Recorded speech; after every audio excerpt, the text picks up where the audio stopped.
News पर views segment में आप सबका स्वागत है और अब हम बात कर रहे हैं साल 2025 के आउटलुक की। और आइए आज रियल एस्टेट सेक्टर के आउटलुक पर बातचीत करने के लिए हमारे साथ कार्यक्रम में शामिल हो रहे हैं देश की दिग्गज रियल एस्टेट कंपनियों में से एक सिग्नेचर ग्लोबल के चेयरमैन और whole time director Pradeep Agarwal साहब। अग्रवाल साहब, बहुत बहुत स्वागत है आपका। धन्यवाद हमें समय देने के लिए।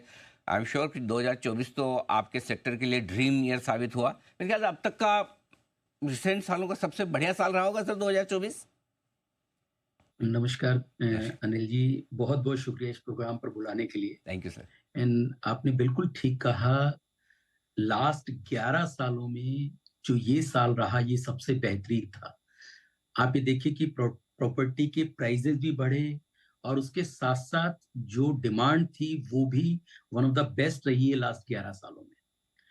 एंड एक जो भरोसा है, खास करके रियल एस्टेट सेगमेंट ऐसा सेगमेंट है जो इस देश के अंदर जितनी भी लोग हैं उनके दिल से जुड़ा रहता है, इन्वेस्टमेंट पॉइंट ऑफ व्यू से भी और घर में रहने के पॉइंट ऑफ व्यू से भी।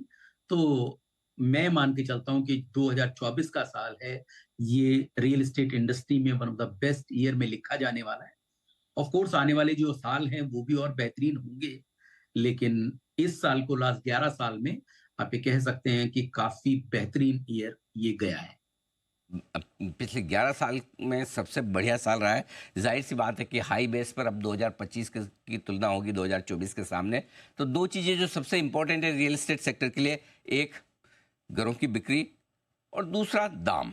दोनों के लिहाज से 2025 में क्या आउटलुक है? क्या 2025 2024 के मुकाबले में 25 साबित होगा? देखिए, बिल्कुल मैं बुलिश हूँ, क्योंकि रियल एस्टेट मार्केट क्योंकि एक लॉन्ग टर्म मार्केट है। ये कुछ ऐसा नहीं है कि आज ये मार्केट कम या अप एंड डाउन है तो उससे कुछ बहुत ज्यादा इम्पैक्ट होता है, क्योंकि अल्टीमेट जो एंड यूजर है उसको अपना घर खरीदना है। 2025 में भी ये जो एक जो ट्रेंड चला है घर खरीदने का, ये मुझे लगता है कंटिन्यू रहेगा। एंड बिल्कुल ये जरूर पॉसिबल है कि कभी कुछ सॉफ्टनेस आपको, क्योंकि प्राइसेस काफी ज्यादा बढ़ गए हैं लास्ट टाइम में, सो जरूर आपको कुछ सॉफ्टनेस नजर आएगी।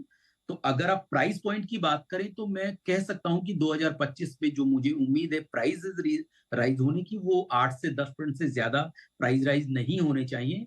लेकिन घरों की बिक्री वो कहीं ना कहीं 2024 के कंपैरिजन में बेहतर ही नजर आएगी। ओके, घरों की बिक्री बेहतर होगी, प्राइस बेहतर होगी, लेकिन थोड़ी बढ़ने की ग्रोथ है वो कम होगी। जिस एरिया में आप हैं, जिस ज्योग्राफी में आप हैं, दिल्ली एनसीआर और गुड़गांव तो अभी बड़ा सुर्खियों में एकदम कि गुरुग्राम सबसे ज़्यादा तो अभी आप क्या महंगे महंगे घर आप बेच रहे हैं सर वहाँ पर। तो क्या वहाँ के जरा हालचाल बताइए दिल्ली एनसीआर के।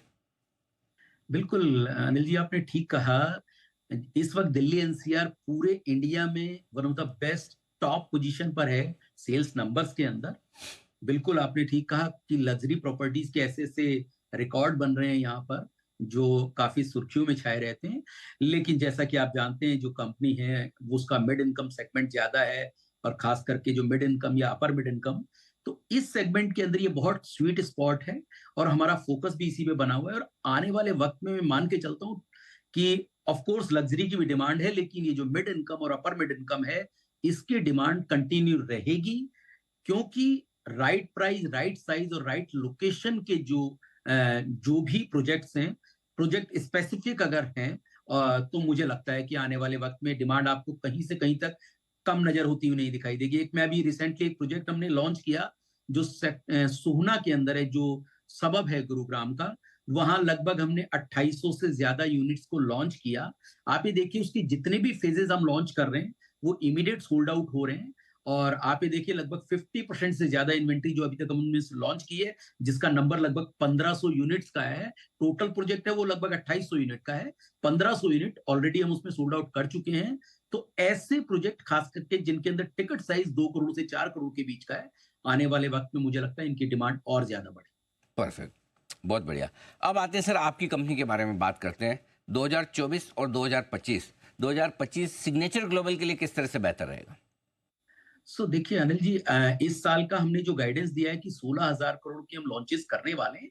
तो आप ये मान के चले कि इस क्वार्टर के अंदर, क्योंकि फेस्टिवल क्वार्टर था, तो ये ऑलमोस्ट नंबर हम अचीव करने वाले हैं ये नंबर। एंड 16,000 करोड़ के लॉन्चेस का, और प्री सेल नंबर भी काफी, क्योंकि लगभग 60% ऑलरेडी हम H1 में अचीव कर चुके हैं, और ये फेस्टिवल का जो क्वार्टर गया है ये भी काफी बेहतरीन क्वार्टर गया है।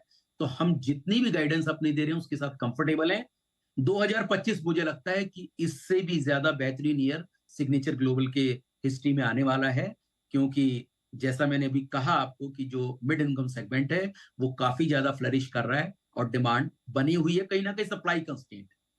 हम्म आ, सर ज़्यादा मजबूती कहाँ दिख रही है? एक और जहाँ लग्जरी घर जो बिकते हैं वो तो सुर्खियों में आ जाते हैं, हेडलाइंस बन जाते हैं, लेकिन क्या लग्जरी सेगमेंट से हटकर छोटे शहरों में और जो कम दाम वाले कम टिकट साइज वाले घर हैं, क्या वहां पर भी डिमांड उतनी ही स्ट्रांग है? बिल्कुल अनिल जी, जो डिमांड है वो खास करके मिड इनकम में बहुत ज्यादा है, सप्लाई कंस्ट्रेंट है।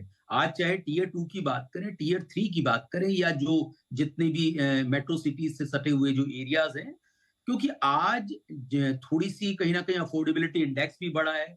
जो लोगों को जिस तरीके की जॉब क्रिएशन हुई है तो उनकी जो इनकम राइज हुई है, और दूसरा जो ईएमआई पर अभी जो बोझ कभी बढ़ सकता था वो नहीं बढ़ा है, लास्ट आरबीआई की जितनी भी एक बहुत मेहनत रही है उसकी वजह से। तो मुझे लगता है कि लोगों को ये अब धीरे धीरे लगने लगा है कि रियल एस्टेट सेगमेंट एक अच्छा इन्वेस्टमेंट भी है, और ऑफ कोर्स रहने के लिए घर तो चाहिए ही। सो मैं बहुत बुलिश हूँ, मुझे लगता है आने वाले वक्त में आपको मिड इनकम सेगमेंट बहुत ज्यादा फ्लरिश होते हुए दिखाई देगा। ओके, तो ये आपके लिए पूरा का पूरा रियल एस्टेट सेक्टर का आउटलुक 2025 के लिए, और साथ ही सिग्नेचर ग्लोबल की तरफ से भी अगले साल और बेहतर और दमदार परफॉर्मेंस आने की उम्मीद। प्रदीप अग्रवाल साहब को सर बहुत बहुत धन्यवाद आपका समय देने के लिए, और विस्तार से हमें बताने के लिए सेक्टर का आउटलुक भी और अपनी कंपनी का हाल भी अगले साल के लिए।